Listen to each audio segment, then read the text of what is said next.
Welcome everyone. My name is Dan Green. I'm the Director of IT for Electrical and Computer Engineering. With me here today is David Sterling. He is the sole programmer currently for the RPT online system. During today's town hall, David will be reviewing the RPT online application, focusing on major changes and common questions we receive. If you have any questions, please use the question and answers module to type them in. We will attempt to address them all as we go. We've got a lot to cover, so with that, I'm going to let David get started. All right. So getting started, I just want to go over just some help resources for you guys in case you haven't noticed. On the front page here, there are 4 different kind of help guides depending on what process you're working on. And so if you have not taken a look at these yet, I would highly recommend it. They kind of go step by step. At least the RPT and post-tenure ones are more up to date at this point, but they go over step by step of the processes and what you're kind of expected to do along the way. But I will also go over that today as well. So if you want to open one of those up and keep track of what's going on alongside, that might be helpful to you as well. If you look in the help menu here, you can also access those at any time. The frequently asked questions. There are some videos, some of them are outdated at this point, but your best bet is probably to use the handbooks at this point. And lastly, contacts, which are people listed in your units that you can contact for support help. And then if you need to contact us for any reason, you can email us there, or you can click on any page at this. This is probably the easiest way to do it, and send your message here, and that will open up a ticket. Okay, so first things first, I just want to go over how to quickly add and remove faculty. We get this kind of request a lot. People wanting to know, can I add, can I remove? We don't automatically remove any of the faculty. So if you find that faculty members are retiring or for whatever reason they're no longer with your department, go ahead and remove them from your list. Usually those will be highlighted on your list if there's something wrong with it, but you can just take a look at this example here. Here's your list of faculty. Click on their profile, and in the top right, there's remove and archive. We keep their files, so if you do this on accident, you can send in a ticket and say, can you restore this faculty member's file, and we can do that for you. But another way to access this page is directly from the home page here, and you can search any of your faculty members here, or look through the list here as well, and click their name, and it will take them to their profile page. So that's the way you can remove. The way to add is here. There's a couple places where you can find a link to this page, but this will search anybody in the HR. This is not real people at the moment, so I'll just do an example here for you. It'll pull in their rank usually, but if they're first or second term, you might have to select which of those it is, or if they're untenured associate professor, it's not going to necessarily recognize that. Click add here. Faculty member was added, and this is their new profile here. A few things I'll just point out here. You can upload a document, and this is kind of more or less a repository if you need to keep track of things. We don't generally recommend you upload things here because it's not really feeding into much, except for, I guess, the annual review will feed into things, but stuff like the faculty activity report and peer teaching evaluations don't feed into any of the processes right now. So it's more or less a holding place. If you need to keep track of those documents for one of the other processes, you can keep those there for safekeeping. I will point out this settings box in the bottom here. You can designate whether or not you want to require an SFR for this faculty member or require an annual review. And you can toggle that to no. Are you sure? And then they won't show up on your SFR list or your annual review list. So those are just a few things dealing with the faculty profile.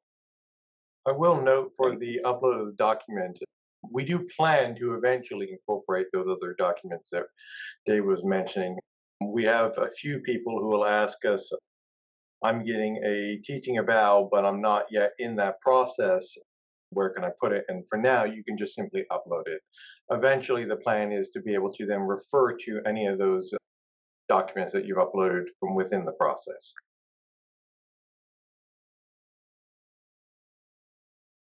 okay, so faculty, you know how to add and remove them. And this is kind of the main source of how we generate groups and see who's valid in your list for RPT DVFs. So you want to make sure that you have your faculty list up to date and the ranks are correct.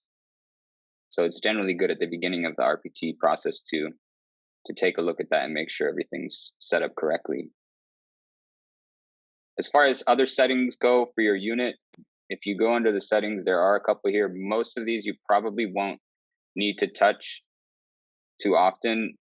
The admins, that's people that are either the department head or like yourself, the department liaison or college liaison. You can add or remove them from here.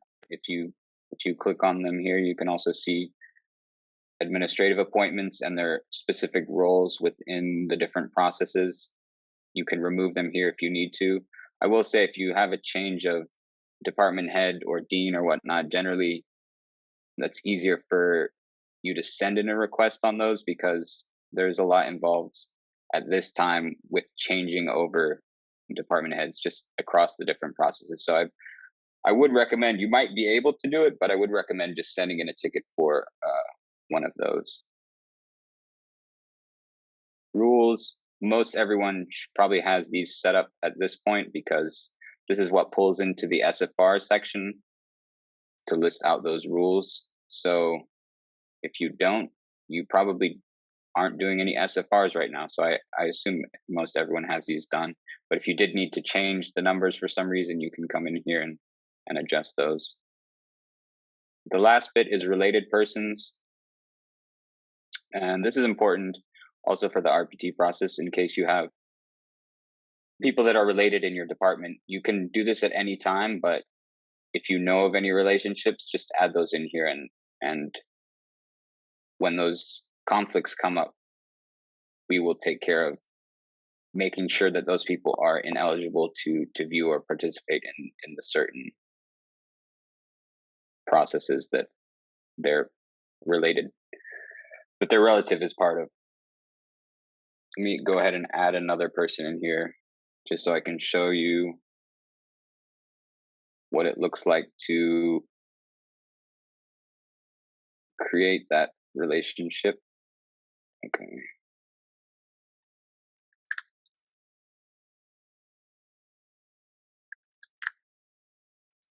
And again, if you're searching in a box like this and you don't see anything coming up, there's a couple ways to do this. If it's last name, you type out the full last name and then a comma, and then it'll show you. If it's first name, you can type in the first name and then a space. Sometimes it'll work. I don't know. I recommend the last name or the Unity ID or employee ID.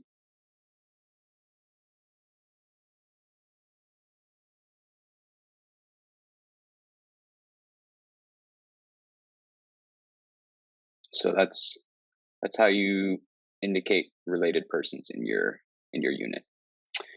So now I kind of want to start going over the processes. I'm going to jump in on the more easy ones. We'll go over the annual review first. It's probably the most straightforward because it's dealing simply with uploading a file. So this unit hasn't set up their calendar for the annual review, and so that's why it's asking us to do this. And you have one of two options. Either you do your reviews on the fiscal or academic year or the calendar year. We'll go ahead and select the calendar year and save this setting. And now we should have 2020 as our annual reviews. And this will list all of the faculty in your department where you have selected that they will be completing an annual review. The only thing that you're required to do here is upload the department head summary. And so you use these buttons to do. You can upload them one at a time, or you can choose to do the bulk upload. There are some special instructions for that, but if you name all your files with either their Unity ID or employee ID and click the bulk upload, you can upload all of your faculty's documents in one swoop, instead of having to click through each of these. So that might be beneficial for some of you. But I'll go ahead and upload a couple examples here so you can kind of see what that looks like.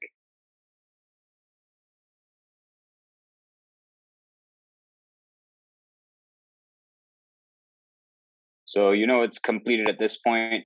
The faculty member has the option to respond at any time within this cycle to the response. There's no set deadline. And when they log in, they'll see on their dashboard that this document has been uploaded and that there is a space for them to reply to it. And I'll show that to you in a bit. I just wanted to mention one other thing here, which was if you select these, you can notify them as well that it was sent. It's not automatically done, just because it could depend whether or not you want to just send out one email to all your faculty or if you want to use our system. So it's kind of your option there. But you can also select all of those and click the notify faculty, and it will send those along. Just going to show you quickly how it looks from the professor's point of view when they log in. So I'm going to log in as an associate professor here. Actually, I logged in as the wrong one. Let me go back here.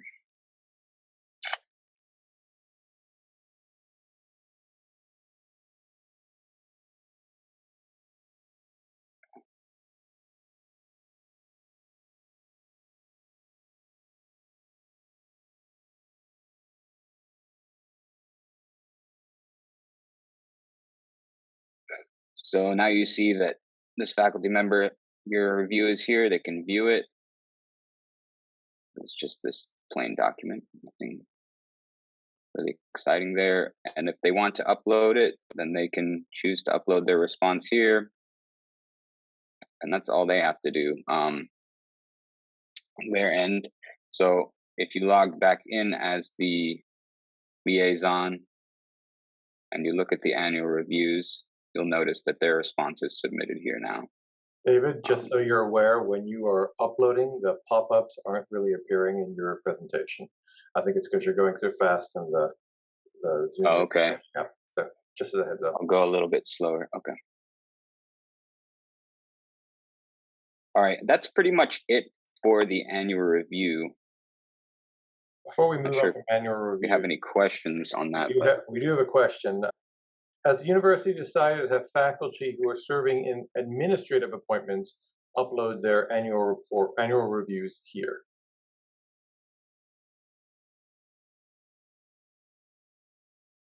I Good question. don't know the answer to this question, to be honest. These are specifically for the faculty, so I'm not sure if that process is the same as this. But I guess that's something that we need to talk to the provost office about, because I'm not entirely sure if that's the same process or not for annual reviews of those with administrative appointments versus the faculty.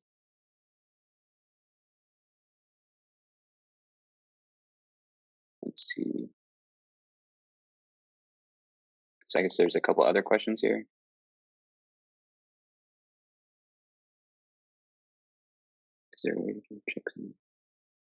Is there a way to do checks and balances from RPT Online to what is in the HR system to make sure we capture all of our faculty? There's not at the moment any prompts to tell you that you're missing anyone. There's only indicators letting you know that you might have people in your unit that aren't supposed to be there or are no longer there. So yeah, there's really no way for us to tell at this point that you're missing a faculty member in here. That would have to be something where we would be able to let units indicate which OUCs they're hiring faculty under, and then maybe pull out some suggestions based on that. But I think that would be the only way we'd possibly able to get that done. It's just difficult because there are so many OUCs and edge cases where departments are sharing faculty and such. So we couldn't really just automatically add anybody, but it would be possible to prompt based on that information. Another question: when a faculty member is promoted, does the system automatically update their appointment and rank? Yes, it does. So if that faculty member went through the RPT process and they were promoted, RPT will update their rank whenever that action becomes effective, not immediately, obviously, and sometimes those will take a year or two to become effective. So that's also important to know when the effective date was for that action. Okay, so I think now I'm going to show you the SFR because that kind of feeds into the RPT and post-tenure. So they each need to complete an SFR if they are over a certain FTE. I believe it's 0.75, but you can check the regs on that. And let's see, we're going to do this one because he has a review. I've already kind of filled out most of this, but this front page that you land on is just an introduction and tells you kind of this is what the SFR is and how it was developed and some basic guidelines. The next tab is the access tab. You generally won't have to mess with this unless you are adding signatories or approvers to this document. Editors, I don't think anybody has ever used editors. There's just we might get rid of that as it's just no need for it at this point.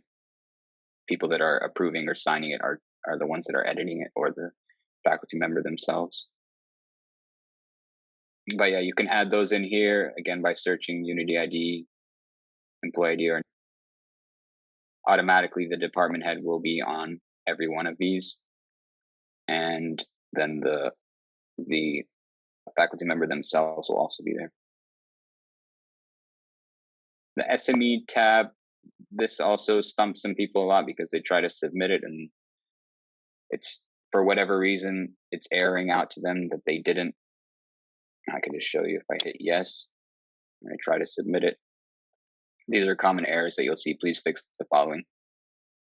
And so that does occur.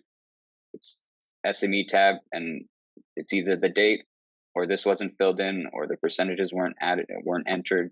So all of this information needs to be filled in if you check the yes. If no, you don't have to do any of that. One thing I will note for the access tab, an example of when you may use it is if you have a faculty member who's an interdisciplinary hire. So you may be reviewing him under yours, but he may have someone from another department that he wants to look at, or may even need to sign it in addition to the primary department head.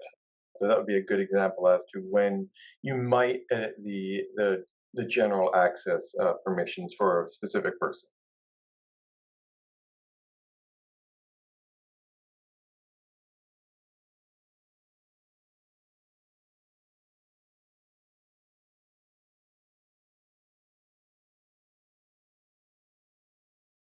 So yeah, some of these tabs aren't available once the doc, and you can tell the status of the SFR from here as well. This kind of changes color and text, but some of these tabs like access, I think access stays available for a while, but the rest of these are kind of disappeared because you can't edit after that point. But I'll show you that in a second.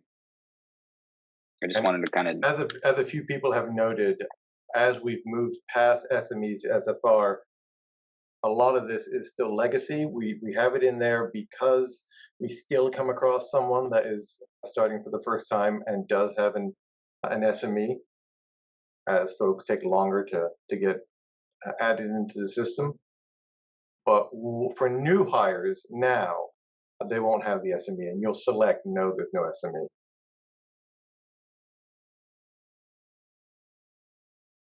And so if you edit something in here after it's already been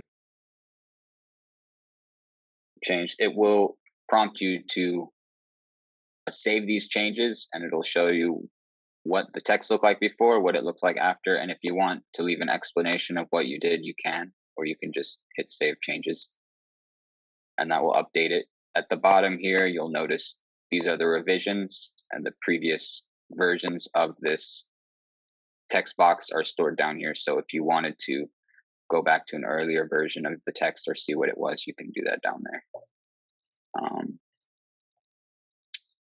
So for right now, we'll just say that this is complete. We'll save the changes, can preview it really quickly to see what it looks like.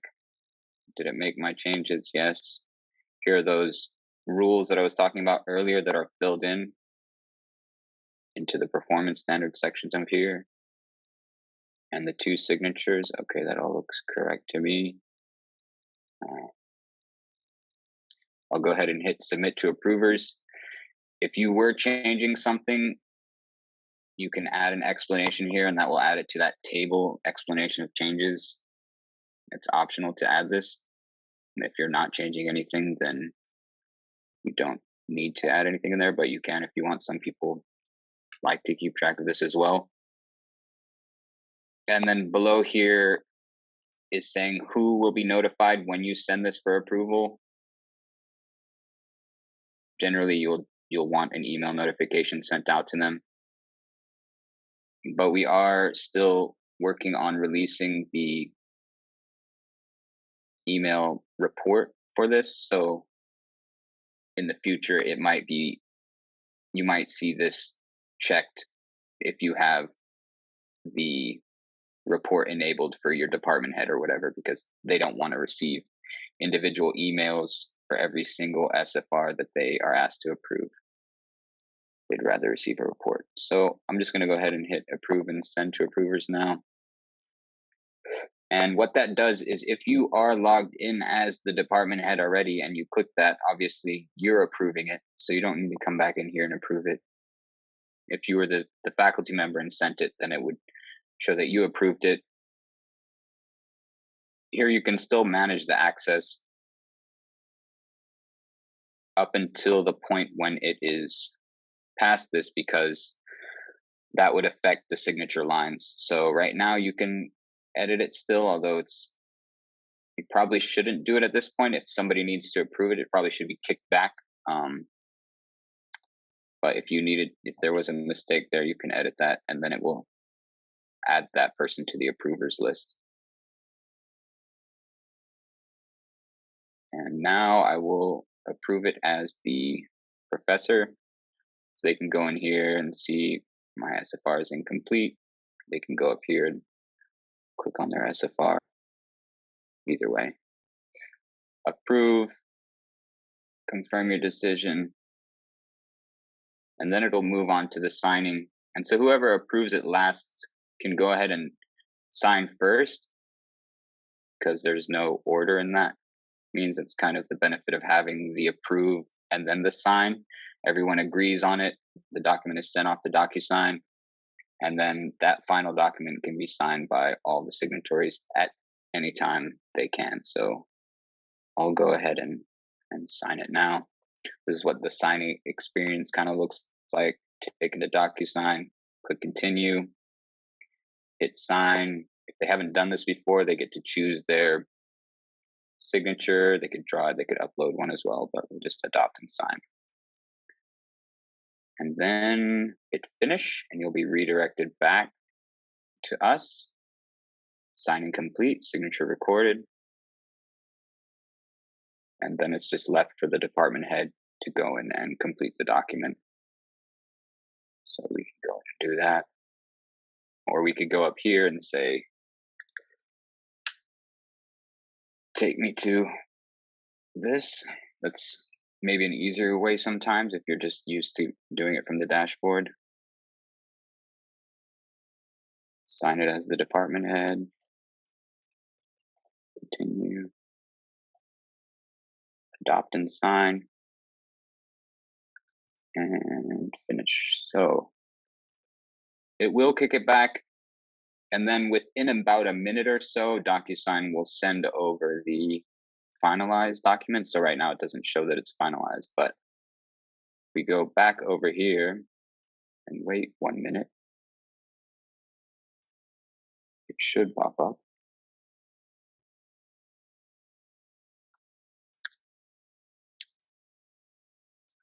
While you're waiting, why don't you have any other questions?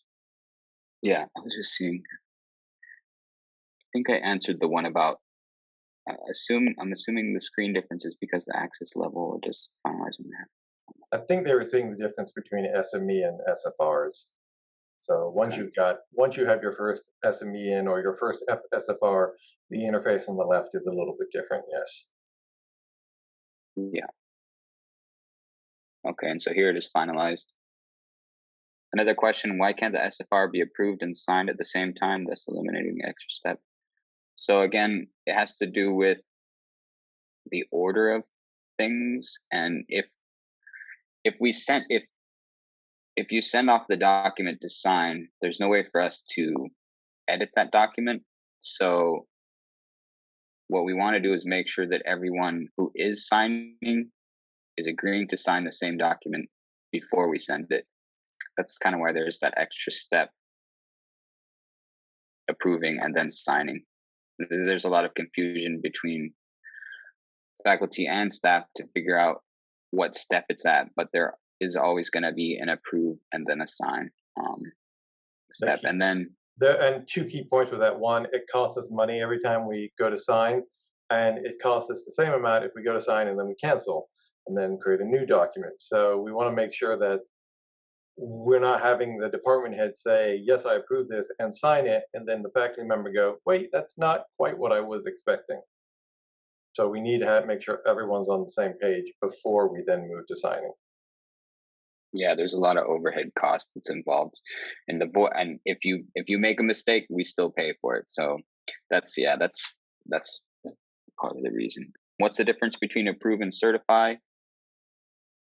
So after a year has passed, this document will automatically be sent to annual certification, which means it'll be put in another approve step. And so it'll show up yellow in the list. And right now this is green, but it'll show up yellow in the list and it'll say certify. It's essentially the same as the approve step, except there is no signing involved at that point.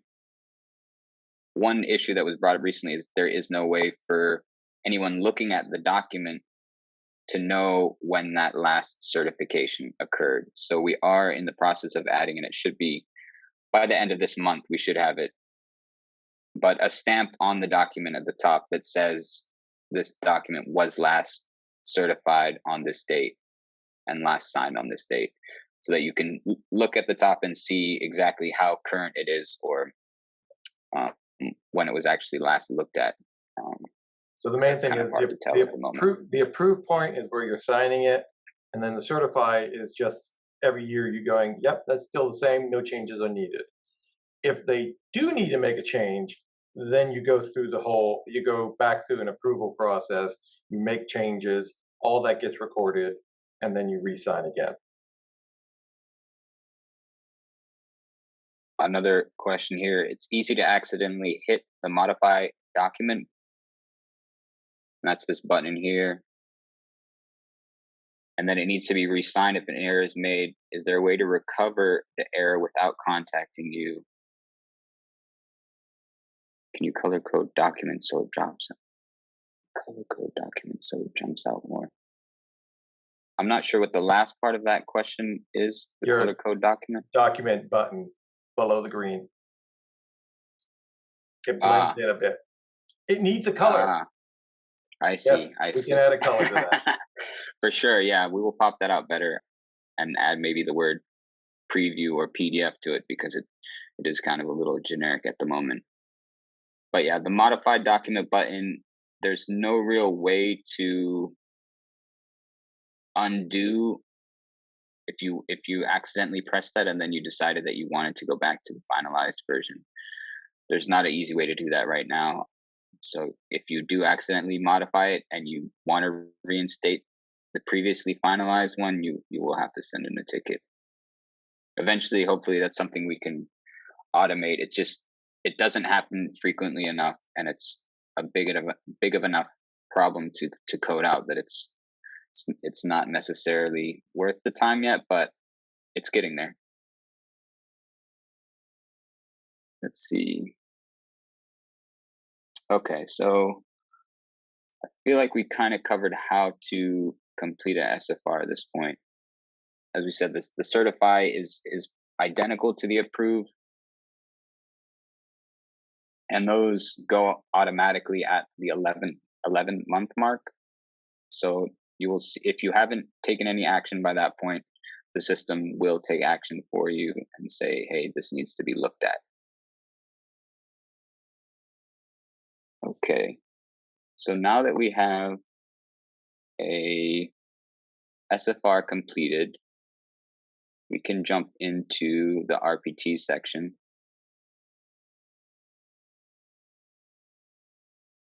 RPT, okay, so this is the main RPT reviews. We kind of updated some of this to look similar to the post-tenure as we've been moving along. Let's see, we have, this is the person we were working with. I just want to check. Okay, yeah, so the SFR that we just made, generated on this day and pulled in. So whenever you have the finalized one, it will pull it into whatever active RPT or post-tenure review you have. Okay, so this is what your basic review looks like. The layout's pretty much similar from the last couple of years. We've updated a few things. The dossier PDF is up here. That's all the documents on this page assembled except for things in the reference documents and links section. And then you have all these sections down here. I will note at the bottom here, there are 3 buttons, and these stay here on all pages. One is expand all, and that works on all pages that have expandable sections. So if you needed to look at everything at once, you can. And then if you wanted to close everything, you can collapse it. And if you find yourself at the bottom of the page after you've expanded everything, you can jump back to the top like that. Another thing is this is a link to the profile. So if you're dealing with this faculty member, you want to look and see what their profile is, see what's going on, maybe see what memberships they have in the DVF. You can do that, and then you can always jump back to their RPT review from that link. So I'm going to quickly go over completing this so we can request the signature and then look at the external evaluation section, which is kind of the more discussion that we want to have because it's one of the newer features. But let me go ahead and run through these. I'm sure you all are familiar with these upload buttons. If you're not, click each one of these, you browse for the file, open it and select the file. You can add the headings as you go as well, if you wanted to see what that looks like. Just a test document, there's the heading that it added.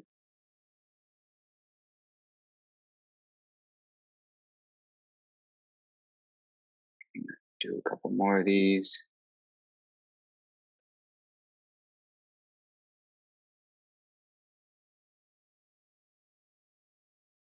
This is kind of repetitive, but we kind of need to have all this done in order to request the signature, because technically at this point, and you'll notice this big red box at the top, the dossier is under the control of the candidate until they sign the cover form. So that means you can't share anything from this document without getting their permission first. And so you'll want to get all of these uploaded from sections 1 all the way down to section 6, all the ones that apply anyway, and then request the candidate's signature once those are complete. The faculty member can upload these themselves as well. They have the same interface to do this portion of it.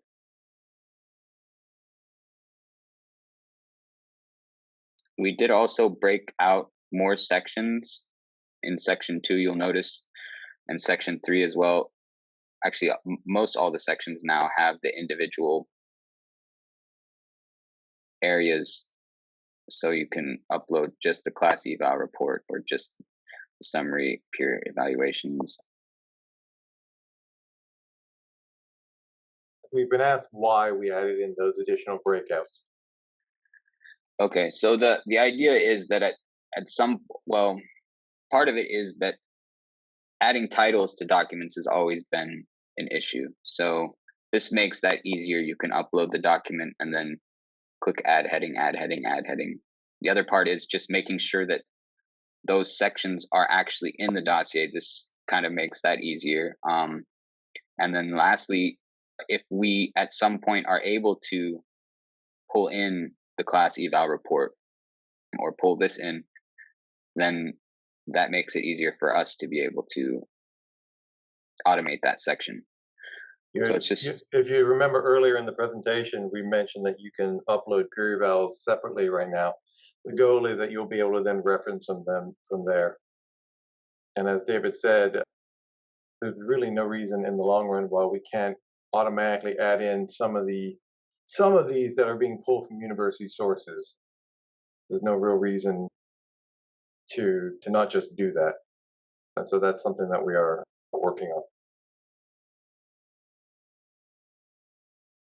so the comment here, candidates make a full dossier. I'm guessing that you're saying the candidates compile a single PDF and then send it to you, or I'm not sure your specific departmental process, but you can direct them to go in and upload these sections individually on their own. They're not released to anybody until they sign the cover form, so it's kind of a good place for them to see all the regulation alongside each section and what goes into that section as they go along. So I could recommend that, but I'm not sure if there's no way for them to upload a full dossier. We've always had to have sections. We just have more of them now. Another question is where we can still access past dossiers. Yes, I am working on restoring access to that. We are moving things around in the back end. The previous ones will be made accessible again. It's just a matter of time right now.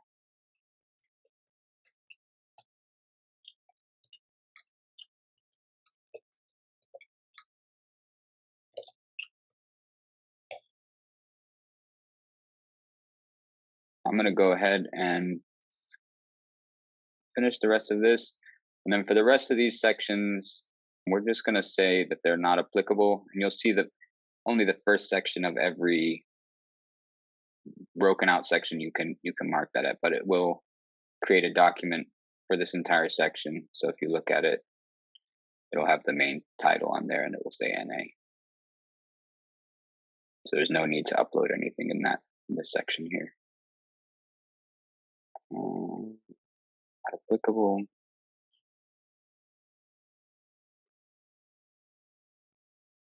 Okay, so at this point we should be ready to request a signature from the candidate.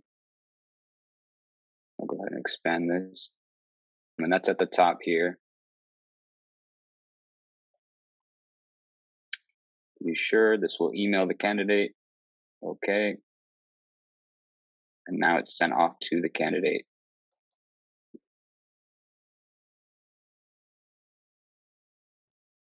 Go to my RPT review.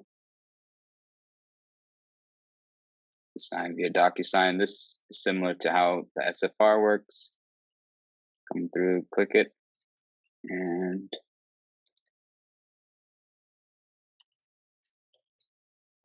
finish. Okay. So they've signed the cover form, and now we can start to dig into the external evaluation section.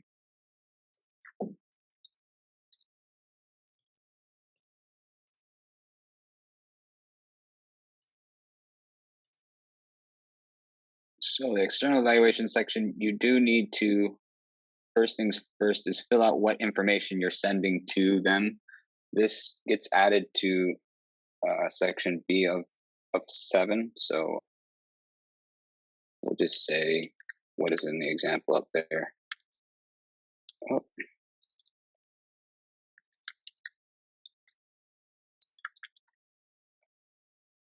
And then the other thing you need to do is make some, well, we'll go ahead and save this.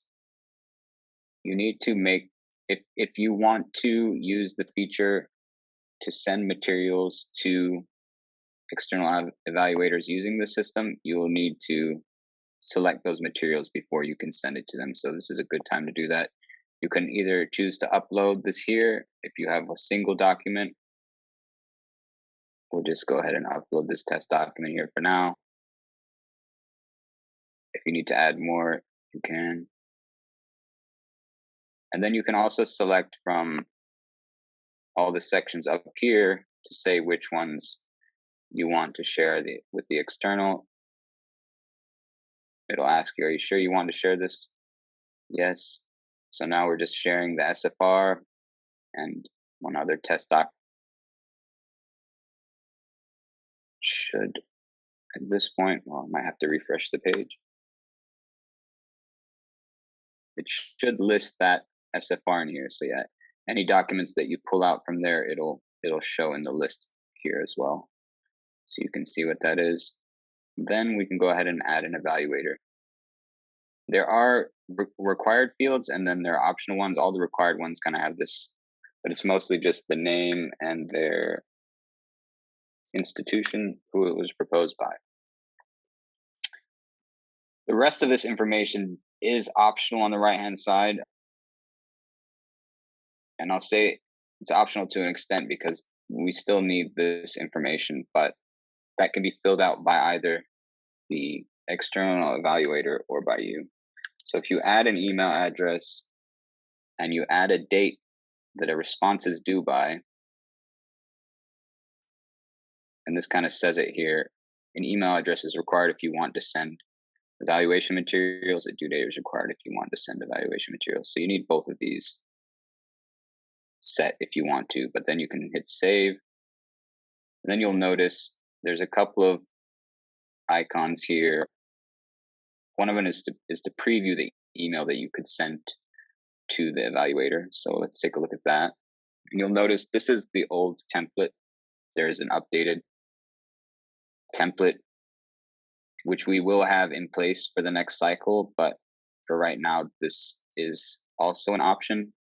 If you wanted to send out the more detailed template, you would have to do that outside of here right now. But this kind of just is the text copied from there and then a link here to the materials to review. You can also click that and that'll show you exactly what the person who gets the email will see when they click that link. You can also do that from this materials link here. It should open up the same window. And this is just a portal for that specific person. Here's their materials that they can review. They can fill out their bio. It's saved already, and they can upload a letter. If they need to replace it, generally they shouldn't, but there's that. And then that should be everything for this person. So if I refresh this page, I should see green check marks next to their name. I do. So if I edit in here, you can see there's the bio, the replace letter is there, but if you wanted to view the letter, you can click here to view that letter. And so you need to collect a minimum of 5 of these completed, and then it will generate these sections, which will be added into the dossier automatically. So you can see here's the list, although that should have the person in there already. There is the letter that they sent. Surprised it didn't. Okay, and then import letter. If you did use that letter template, you can click that directly, or if you have a specific one that you used, you can upload it here, but this is pretty easy. Click import template, and you view this document. Yeah, everything's kind of filled out in there specifically to the department, the candidate, as it would have been seen. So that's kind of how you do the external evaluations. That's kind of the big portion of it.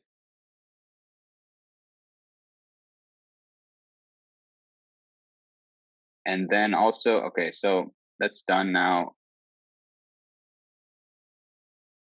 Next, you will, I guess, at some point, once you've collected all of those, you'll want to let the DVF know that they can go in and view the dossier. They have access to it after the cover form has been signed, so you don't necessarily have to wait on all the letters to come in to share this with them. As you can see, they already have access.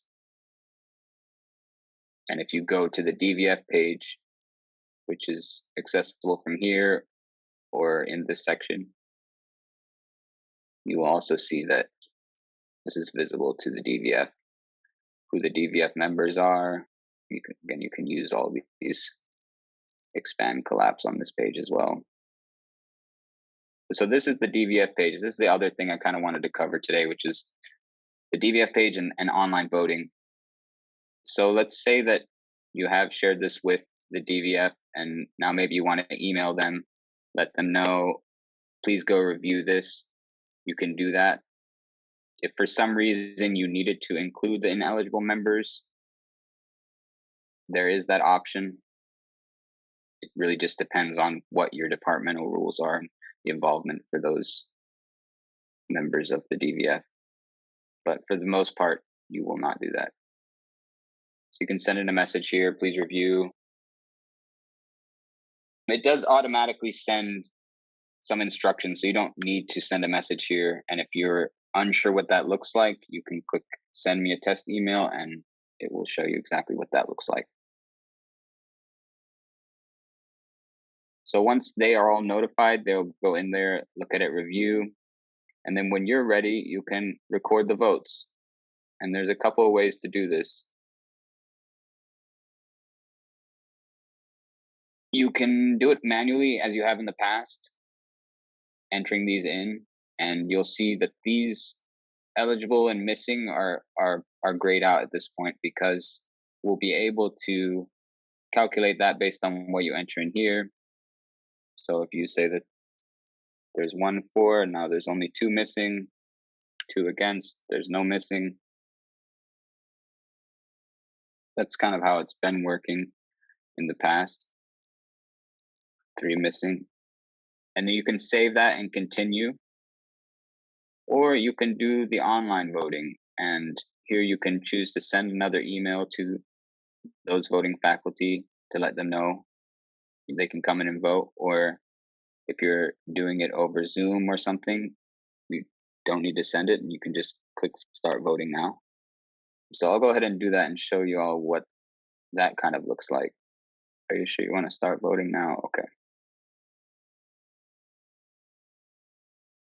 So here you can see full DVF is voting now. If you click this, it'll show you how many missing votes there are. As these come in, this obviously change. And so we can go ahead and maybe we will see if we can cast a vote really quick. There's a professor. So when the professor logs in, they'll see this at the top when the voting is active. They'll see the voting button here, and they can click here, go straight to it, and choose are they voting for or against. David, if you had 4 candidates, would you see all 4 of them right here? Yeah, as many as are open voting, you will those on this page here. The voting for post tenure and RPT are not mixed on this same page, but there is also the same feature for post tenure. So you can click to confirm your vote, and that's it. Once they click that confirm, there's no way to really take it back because the voting is anonymous at this point. We know who has voted, we just don't know how they voted. So if I go back into my department head view, go to this candidate's review. Or actually, at this point, I should be going to the DVF page. You'll see that they voted. We're still pending votes here. Here you can see when they voted. You can reset the voting if you need to for some reason, or you can choose to end the voting now with 2 missing votes. So let's just go ahead and end the voting. I will note the online voting is entirely optional, as David said earlier. The online using the external evaluators, that is also optional. You're not required to do that through the system. You can just simply upload the results yourself.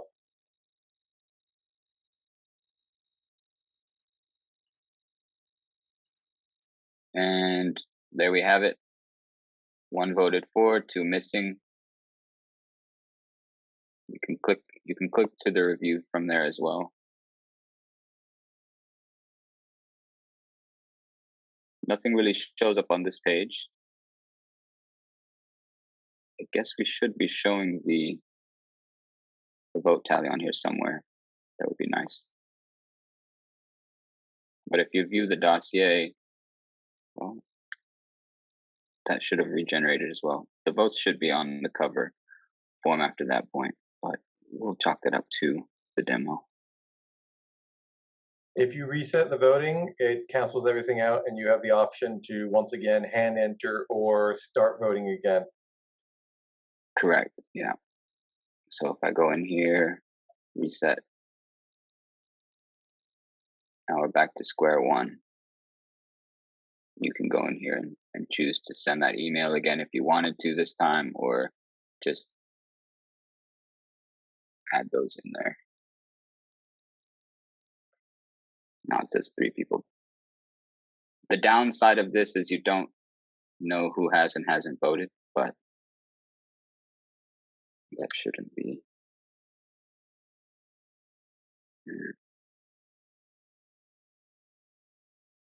Yeah, you don't know who has and who hasn't voted if you entered in manually.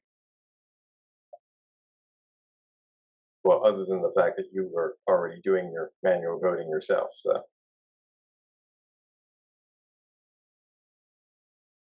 That's pretty much it for RPT that I would want to cover at this point. You will see a couple of other things you might notice updated here, how many pages it has in. You can click the dossier PDF directly from here and look at that. The progress bars, you can sort how far along something is as well. You can sort by this, and you can sort by rank. And of course, the one thing we didn't point out is once you've gone through the voting, there's still the signatures to go through, candidate responses, etc. But Right. that hasn't changed from previous years.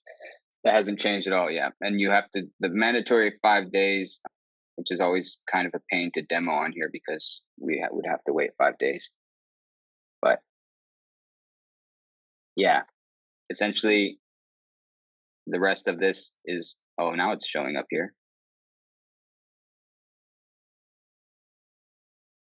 uploading, selecting for or against for the department head recommendation, and then starting the candidate response period. That option will become available after all this information is entered in.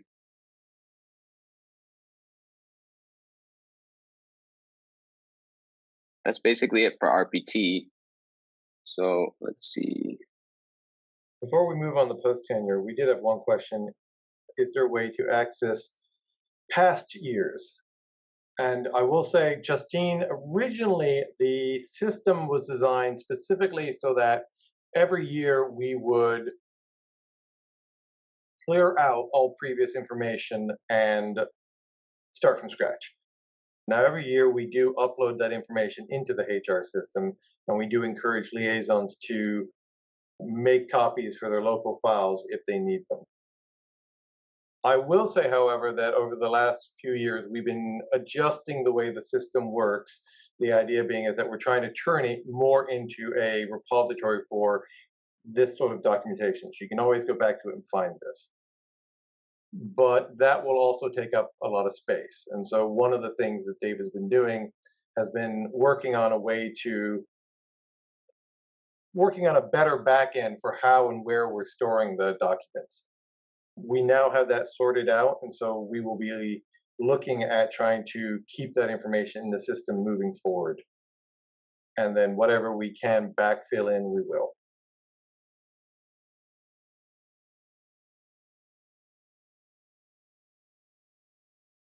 A question was asked concerning section 2A. Is there a way to get the information into the table of courses taught without the faculty having to copy and paste from the class eval report? As far as I know, they shouldn't really need to copy and paste it at this point. That's kind of why it's broken down. They should be able to print whatever Word document is generated from that class eval report to a PDF and upload that into this section. But perhaps I'm misunderstanding the question. I will know that that's the sort of thing that we're hoping we'll be able to automate. But I think in the past, the problem was section 2 wasn't broken out. So they would have to go in and get this class eval report and tack it on to the courses taught section and create a PDF off of that. Now instead they can just print that document as a PDF and upload it here and add the heading if they need to. If it doesn't already have one, that's easy to do. Click that button. I think that's one of the benefits of having these broken out, is that they don't have to go through that at this point. One thing I will note is that my other programmer is the person that creates the gradient system for campus. So we have access to all the information for who's teaching what courses, how many students are in those courses, etc. So that is something that we are hopeful to be able to automate later. Yeah, and I think that's that first section. Yeah. Okay, post tenure, and we kind of covered this semi recently, so that's why I left it for last. But we'll go ahead and go over everything in post tenure land. Creating the review. If you don't have any reviews yet, you can do that. The faculty member list here will only be those who are eligible for a post tenure review, so you won't see your full list here. But we can go back and double down, and probably this wouldn't happen a post tenure and RPT review in the same cycle, but let's give this guy hell. No, Dr. Hints. So here, what happens after you create it. You'll see SFR is automatically pulled in. And then you're just uploading these sections that apply. The layout is a little bit different to RPT. All the help is kind of hidden down in there, and all the uploads are, you don't really need to expand anything unless you're trying to figure out more, but we'll go ahead and upload these.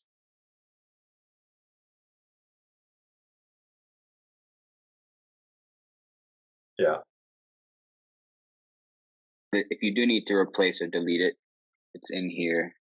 So for the most part, we found that people are just uploading and then there's not a lot of need for this. So we kind of saving screen space here.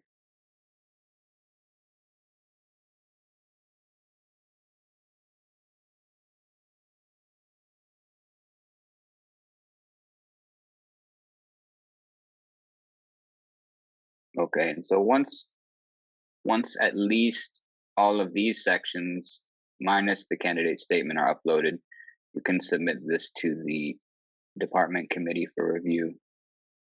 If you do need to change what year this is going to be run on, or if this is a performance development plan versus a post-tenure review, you can change that here. Or if you just need to remove this review altogether, you can do that. To answer the quick Similar- question, the reason David's able to switch back and forth between the faculty is because, yes, this is a demonstration system. Normally, you could not just simply become the department head. Sorry. Yeah, this is a demo. None of these people are real. None of these departments or colleges are real. Over here, you'll notice what level it's on. This is just basic information here. We'll go ahead and submit this review to the department committee. And you can choose to send them an email or not. Send yourself a test email. If you don't send it, it will just submit it. Are you sure? Yes. And now this will be at the top to let you know this is visible to the department committee. If you look at the department committee page, you can go over here.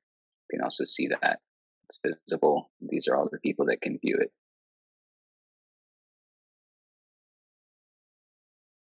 So I'll go back into here. So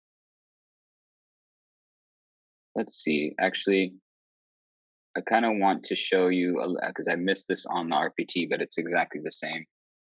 Toggling the eligibility for an individual DVF member or member of the post-tenure review committee. If you click this eligible button, you are able to select whether or not they are eligible on all, ineligible on all, or they're limited, which means you can change the eligibility status per review. And that's really depends on what your college and departmental rules are, because in certain circumstances, they can only vote in one group. So you will need to know those rules to figure out how to configure what the voting eligibility is. But once you have it is kind of like your source of truth. You're able to see who can vote on what and who can't. I'll just go ahead and make them ineligible on this.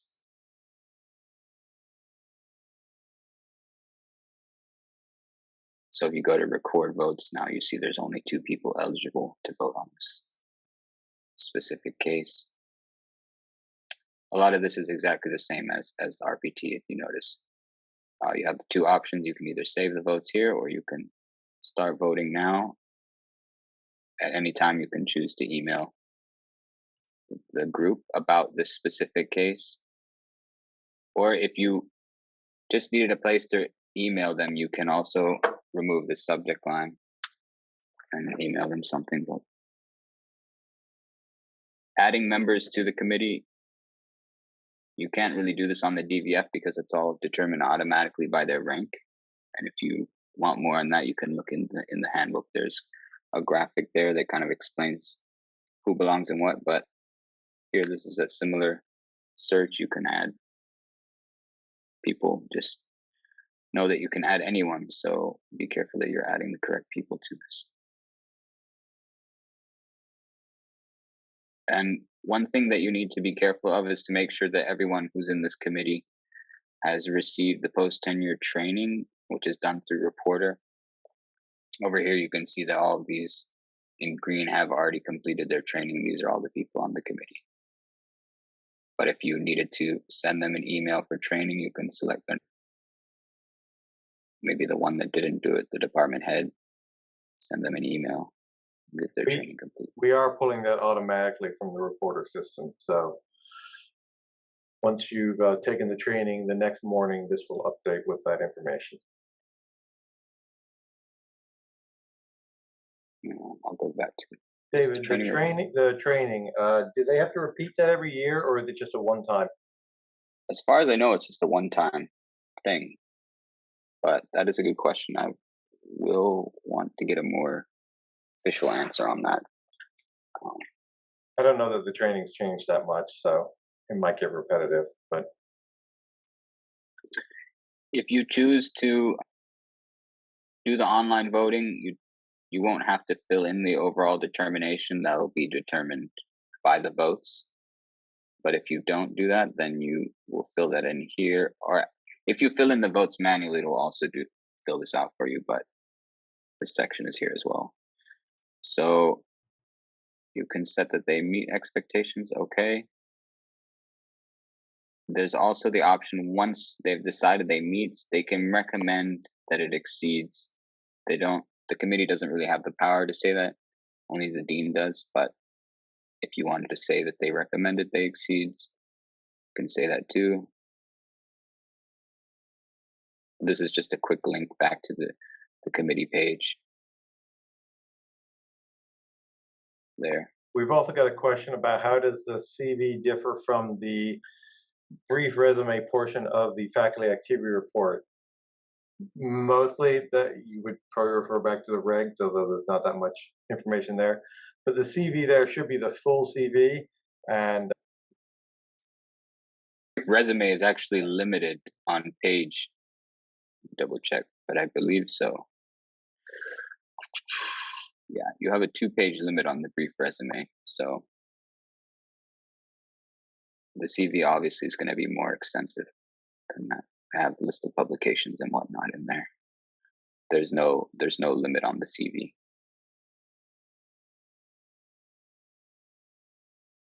Select the head's overall determination meets, recommends exceeds. Okay. We'll upload these as well.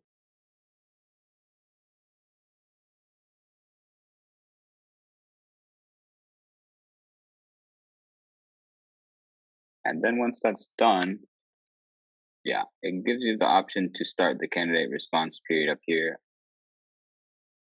Again, it's hard to demo this because it's locked into 5 days, but essentially you start this. It's set to send them an email by default. You can send it to yourself first if you want to. Click the start. Are you sure? Yes. And now it's in progress. If we refresh again, I think it should tell you, okay, yeah. Down here, it'll tell you when it started and when it ends. And I think if you click on that again, it will also tell you when it ends. And once that's done, it will get passed up to the dean. They will select their determination, upload the PDF, and whether or not their assessment meets the assessments of the department head or committee will determine whether or not it will go further from there. But we have that outlined in the handbook as well, if you're interested. That kind of concludes everything that I have. My headphones are going out just in time. That concludes everything I have for these processes. I guess if we can field any questions. That's I didn't have an interesting one. For those joint or interdisciplinary appointments, this form will be built in for the initial and annual reviews. Okay, plan for review form. Yes, we do have. There has always been a plan to add this plan for review form as a process into here. It's just not a common thing, so it hasn't really been a priority. Yes.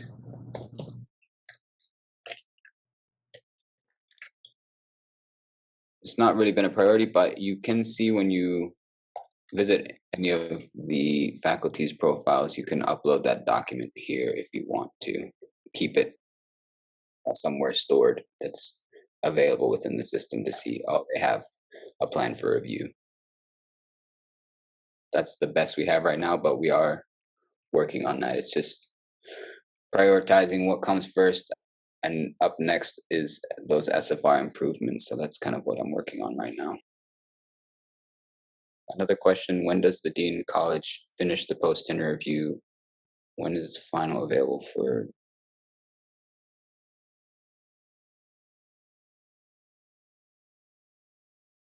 I don't know when the exact end of the post-tenure review cycle is, to be honest.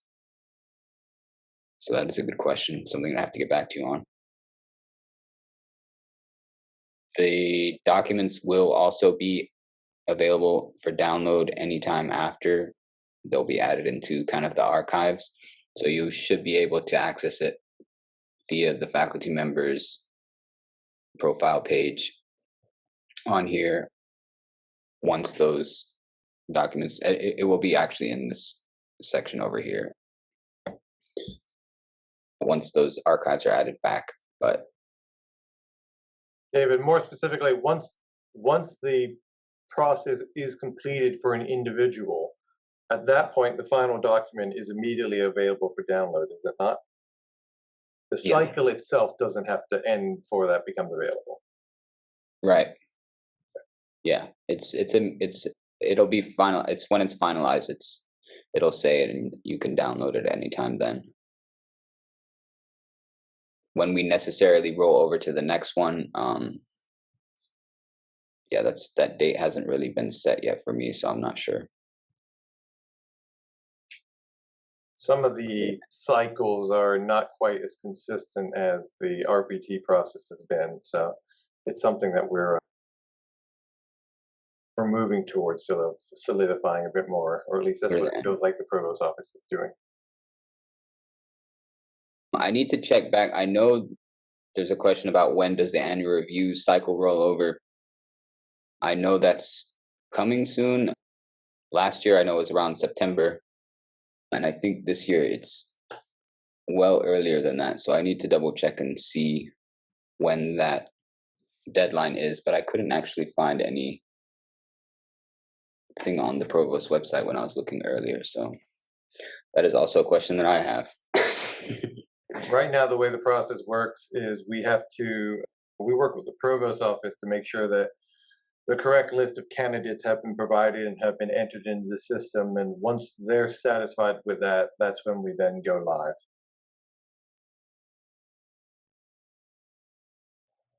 I think they were just talking about the annual reviews, though.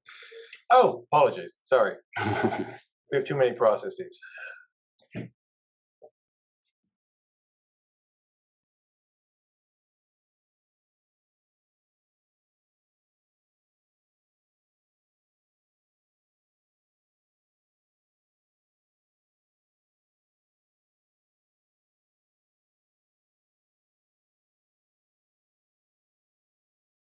And if there are any other questions, obviously you can always email RPT. Oh God, what's the email we have now? rptonline@ncsu.edu, at least until we change the name of the system. We are working on that finally this year. We've been focused more on rolling out the new system, but we're hoping this time next year we'll have a newly branded system for everyone to use. Since it was felt RPT Online doesn't quite encapsulate all of the processes that the system now handles. The video for this will be added to the website.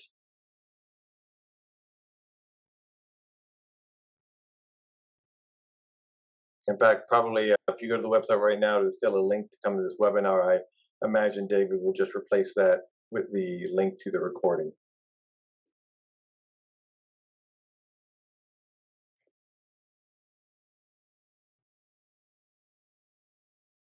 All right, hopefully no one is frantically typing away right now, but with that, I think we'll give you back the rest of your afternoon. Thank you all for coming, and as always, as I said, send us any questions, comments, complaints to rptonline@ncsu.edu, and we hope the system keeps proving to be useful.